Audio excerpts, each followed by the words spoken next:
Here's everything that happened on my London couture sewing adventure. We'll talk about the 150th anniversary installation at Liberty of London, the Fashion and Textile Museum where I went to examine couture garments up close, and a bit of fabric shopping in Walthamstow. Hi, I'm Amy and welcome back to the sewing room. If you like this video, don't forget to give it a thumbs up and maybe subscribe so you don't miss a post from me. And if you're only here to see a specific part of my adventure, look out for the chapters in the caption below and jump ahead to that part of the video. First stop, Liberty. This is such a beautiful space to visit because of its stunning architecture, inspiring products and beautiful sewing department. But this summer it's been the home of the Patchwork Collective. This is a supersized patchwork house that's been on display until the end of July. The house features patches from artists and designers, community groups, schools, people like that. And with over 1,500 submissions, there was lots of pieces that didn't make it into the house, and they're held in swatch books that you could flip through in the bottom of the house with like lovely seated area that you could explore and make sure you could see everybody. You could look down from all the different levels of the building to make sure you could see every patch. There were some really inspiring makes. And on the top floor, there was also an exhibit covering the iconic motifs used in Liberty artwork and how the design studio was run over the years. It was a really great trip and we couldn't miss out on stopping in the fabric department. I was on a hunt for costume, which is one of the new Tanner Lawn prints, kind of a chrysanthemum on bright acid yellow. But sadly, it was sold out. Still a very enjoyable visit. My aunt and I really enjoyed looking at all the Farm Rio and the Rixo and the Liberty pyjamas and all the different sections, the sale section, much more. It's always a good trip to Liberty.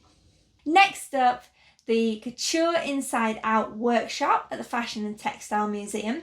This is a smaller, less known museum in Bermondsey, and it was set up in 2003 by Zandra Rhodes. It's actually now operated by the Newham College of Further Education, hence having all these amazing and educational workshops and events. This was my second time at Couture Inside Out, and just like before, I regret how much I've already forgotten of the stream of amazing facts and anecdotes shared by the team hosting us during the morning. In 2018, the event was hosted by Dennis Nothruft, and this year we had Teresa Collinet leading us through the garments. We saw over 20 garments in the space of an hour and a half. It was very fast-paced, but we saw designs from the 50s, 60s, 70s, and then some from the 2000s. It was so amazing as always. Let's start with Dior. Now, Dior doesn't really need an introduction. And on this session, we saw 3 Dior pieces. In the past, at the 2018 session, I saw some other additional Dior pieces that weren't shown today, which proves that they do sort of change the lineup.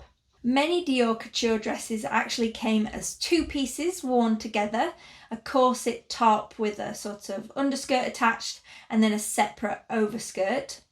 The first piece we saw was one from the many Lily of the Valley sort of inspired collections from Spring-Summer 1954.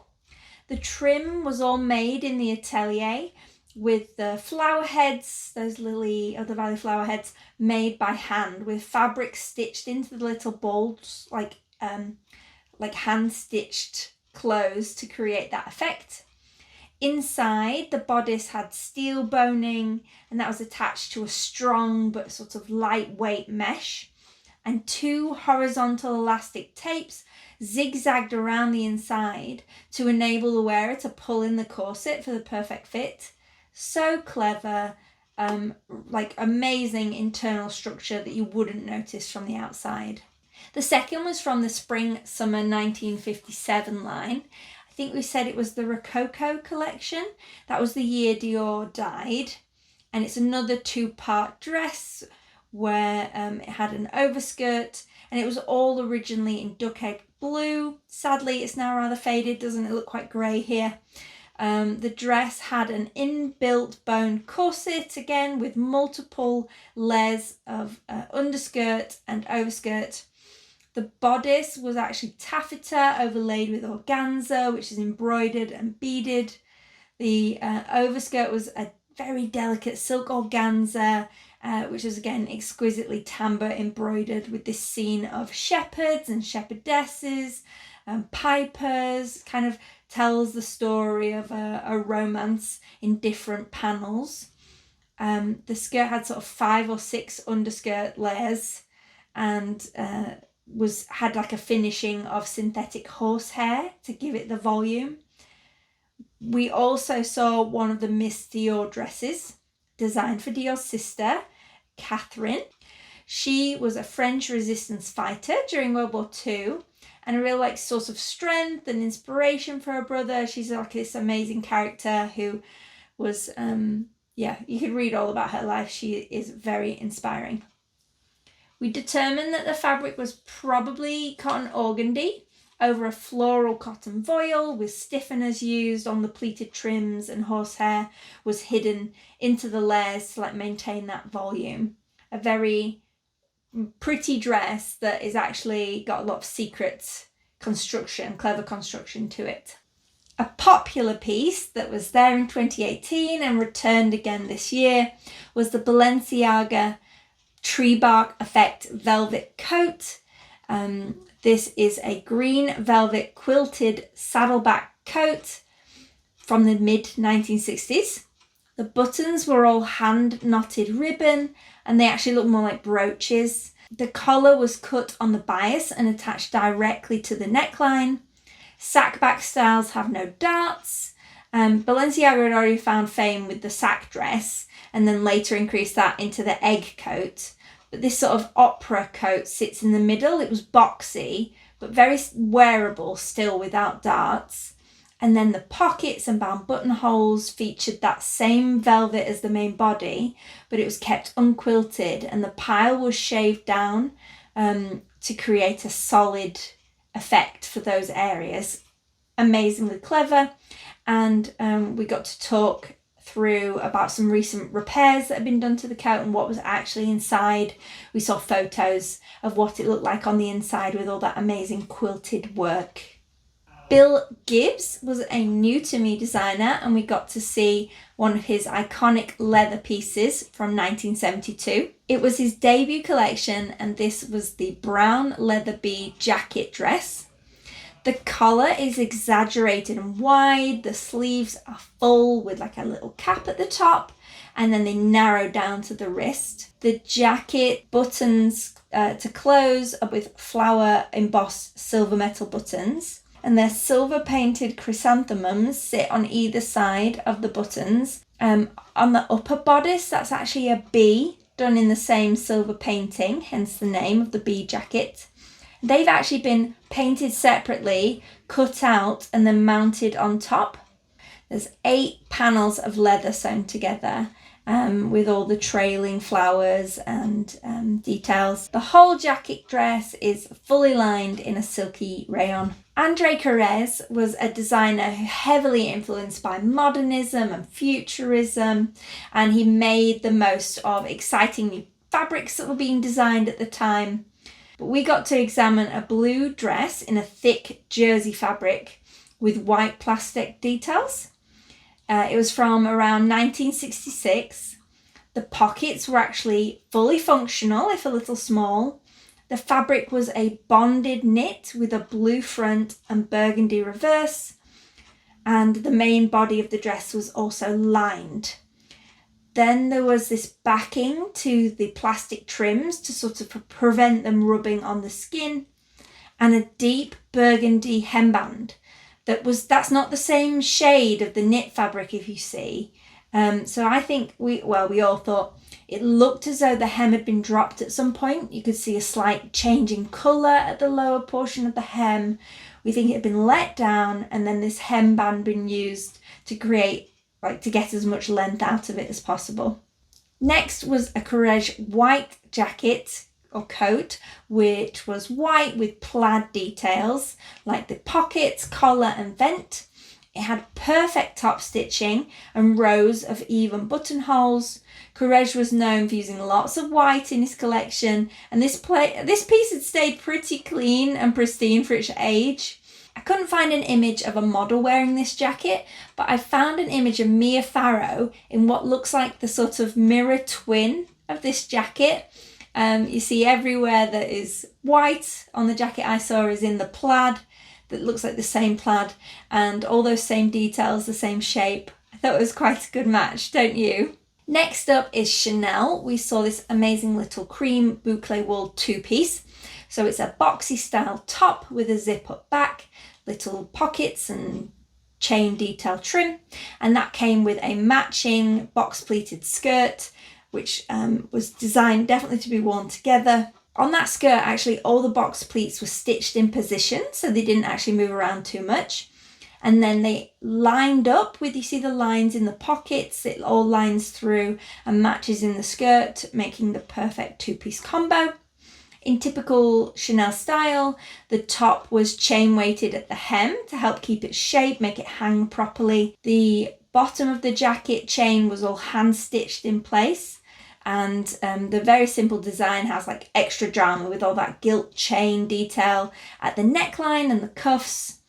The pockets were totally functional. I like the little pretty tulip shape, and the matching bow at the neckline was stitched in place so it would always stay tied perfectly. So next up, it's either a Chanel or maybe an Oscar de la Renta. It was all a bit unclear. The team at the museum asserted that this was Chanel and it was created under license by Bergdorf Goodman. This wasn't uncommon for designers to sell their licenses to department stores so they could make up versions of their garments. But it had no label, it had no Chanel label. And then I'd seen dresses that look near identical online with an Oscar de la Renta label. So who knows? The chic little black dress has an ivory collar and cuffs and more gilt and braid embellishment with like dangling gold charms. And then it was really interesting. Inside it had like two little reinforced finger-shaped flaps that were actually weights. So hanging weights on the inside that you would tuck into your bra so it would hold the v-neck securely but invisibly in place. I'm guessing that's pretty clever given that trim on the front's really heavy.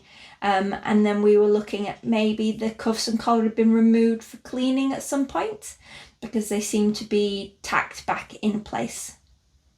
One of the stars from both years that I visited is this Bellville Sassoon yellow canary silk jacket tunic. It was an embroidered design from spring 1972. Bellville Sassoon was actually founded in 1953 by Belinda Bellville, and then David Sassoon joined the company in 1958.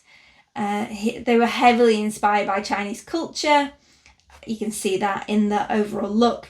This coat features 42 hook and eye closures. I mean, it's hard enough to line those up and stitch them on so they'll match up perfectly, but they were all actually oversewn with thread too. That's likely to sort of reduce the metallic shimmer peeking through when it was worn. You can see on the label that it says photographed in British Vogue, April 1972. I'll put a shot of that page into this video so you can see it only got the tiniest little feature, maybe not more than 2 inches tall. French designer Pierre Cardin is considered a visionary, but his later years were kind of marred by financial problems, but that doesn't take away from his creative vision. His contemporaries were André Courrèges and Paco Rabanne, and he worked at Elsa Schiaparelli, then Dior. I mean, while he was at Dior, he actually contributed the popular bar suit to the collection in 1947. Yes, you know the suit I mean, the white jacket, the black skirt. Iconic. The Pierre Cardin quilted coat and dress that we got to see felt very modern. It was cut really interestingly. It had like no darts to shape it. The work was all done by the curved side seams and a bias cut front that hugged the curves with a straight cut back. And in this sort of quilted check print, that created a really interesting sort of play on direction across the two pieces. I loved the buttons on this jacket, the closures, very chic, could easily be worn separately or together. I absolutely love the marabou feather and Taroni white silk satin dress that we got to see. It's a check print, one sleeve dress.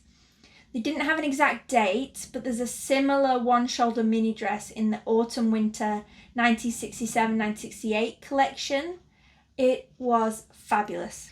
L'officialusa.com have a great article of 5 times that Pierre Cardin inspired modern fashion designers such as Issey Miyake, Comme des Garçons and more. I really recommend that for a great read. Next is Versace. This is another one of my favourites, repeated from 2018, and I was so pleased to get another look at it. This is Atelier Versace, an embroidered patchwork design on chiffon. It was from the fall 2002 collection. It's look 39.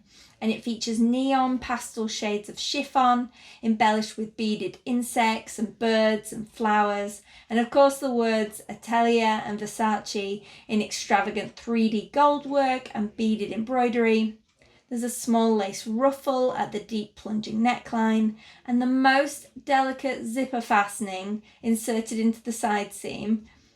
Absolute skills.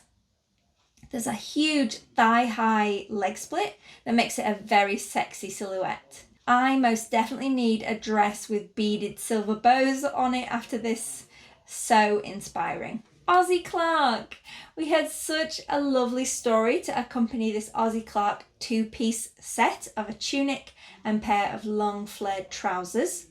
A bride couldn't find anything that really felt like her, so she was recommended to try Ossie Clark. The bold red set is embellished with Celia Birtwell screen print florals and contrast panels of checkerboard fabric. You could actually feel the paint on top of the crepe. That is such a hard fabric, really difficult fabric to screen print on top, and it looks pristine.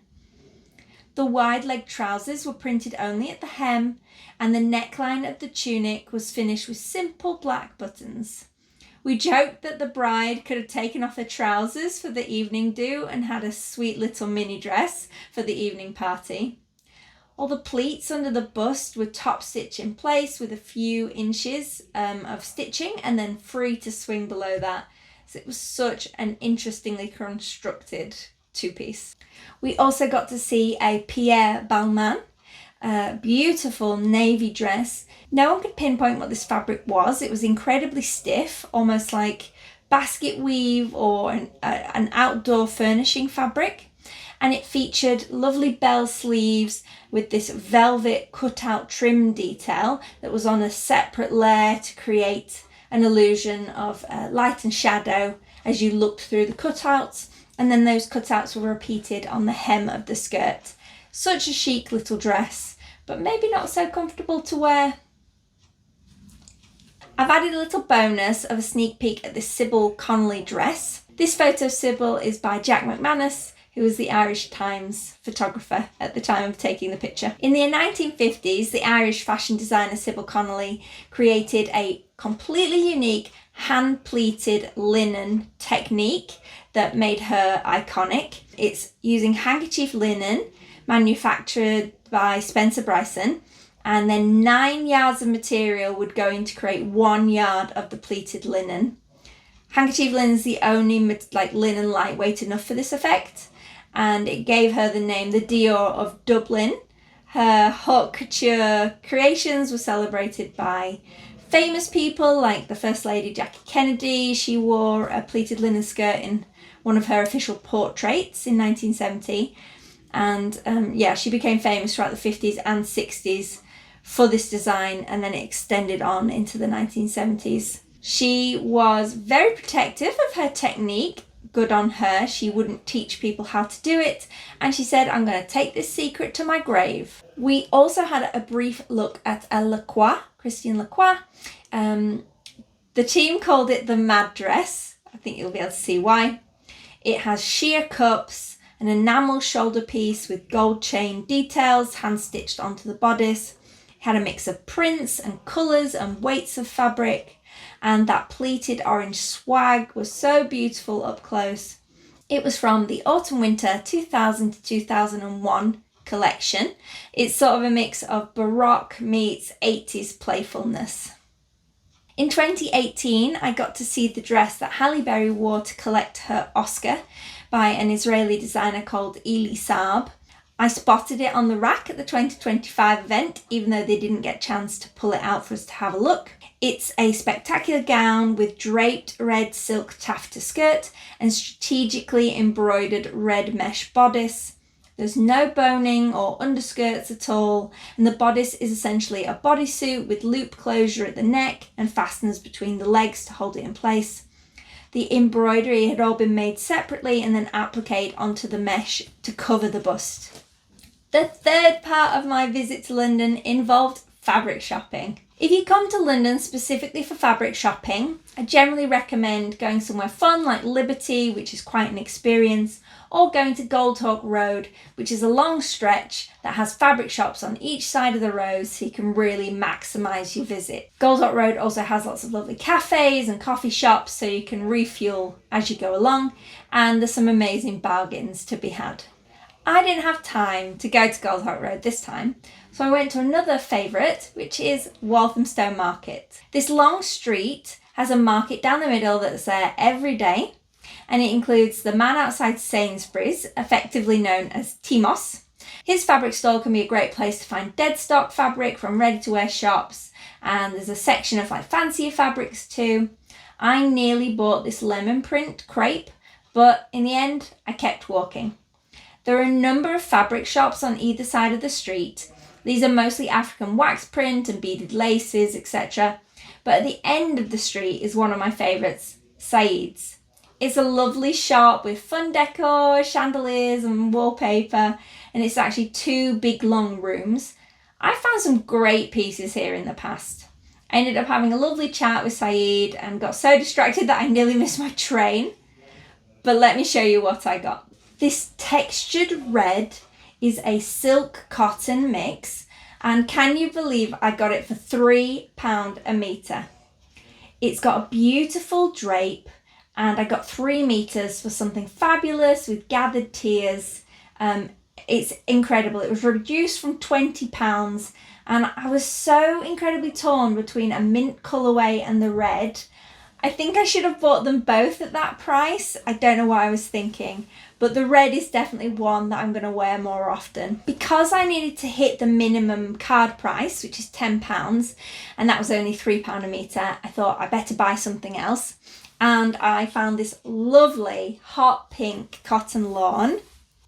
It was reduced from £6 to £2 a metre, and it's either going to be the perfect lining to my pink embroidered cotton lawn from Sister Mintaka, or I might just use it to make something totally different on its own. It's a little sheer, but could be a great blouse or dress with a slip underneath. I'm very excited. I think the colour's so fun, and yeah, it was a bargain. I hope you enjoyed this look at my exciting London adventure. Let me know in the comments which bit was your favourite. The Liberty Patchwork exhibit, the Couture Inside Out garments, or the fabric shopping. I'll be back again soon with another video. See you all then.